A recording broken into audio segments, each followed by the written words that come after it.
Recorded Books and One Click Digital present The Devil's Evidence by Simon Kurt Unsworth. Narrated by David Rintoul.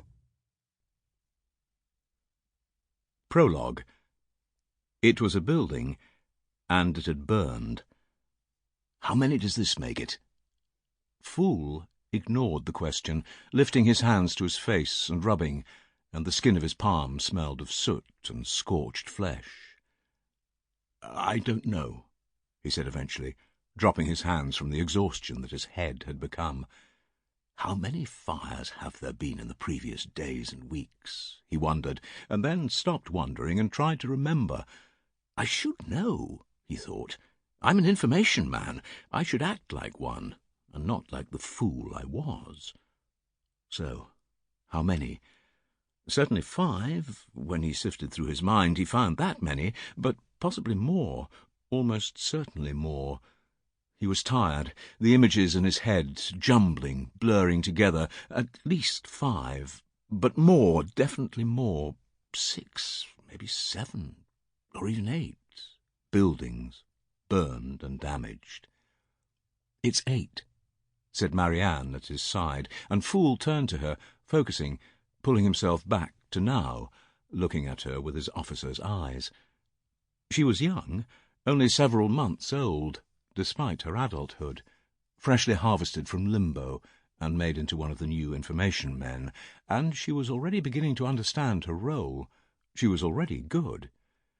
8, yes, he said. This is the 8th. And the links between them? Fire, Marianne replied immediately. Obviously, fires that have been set, that haven't happened accidentally. And it was unfair, really. Fool didn't have any great insight. Even after the previous 7 investigations, he was simply hoping that her eyes might have seen the ground differently than his own. She was smart and sharp, and only rarely did she act around him as the other human information men did, with that irritating deference.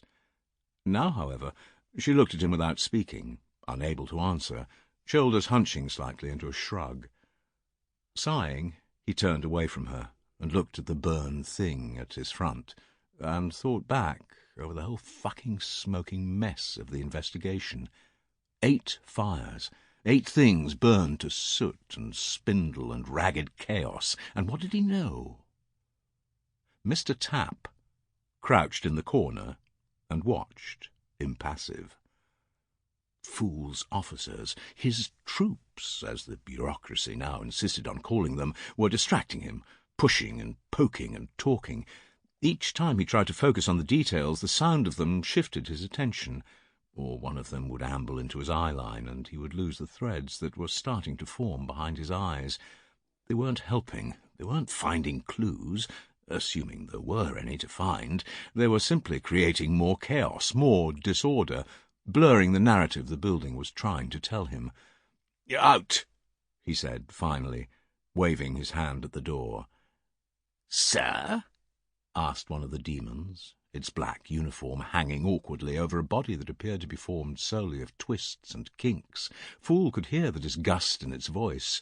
This little demon, part of a lineage of the infliction of pain and suffering, was taking orders from a human, and it hated it.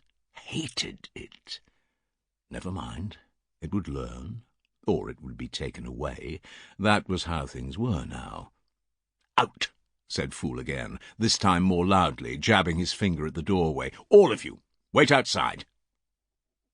Fool watched as his men left, their feet and claws leaving puffs of ash behind them, weapons and bags clanking, until they were finally gone, and an almost silence seeped back in around him.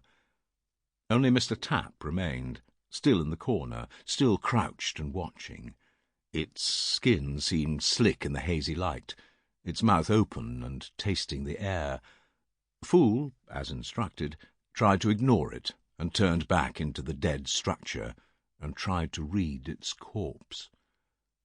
The problem now was the same as that first time when he had been sent to an outbuilding burned away to shadow and grime. He saw it. It was there around him and in front of him, but the fires made things jumbled, and he didn't know how to investigate them.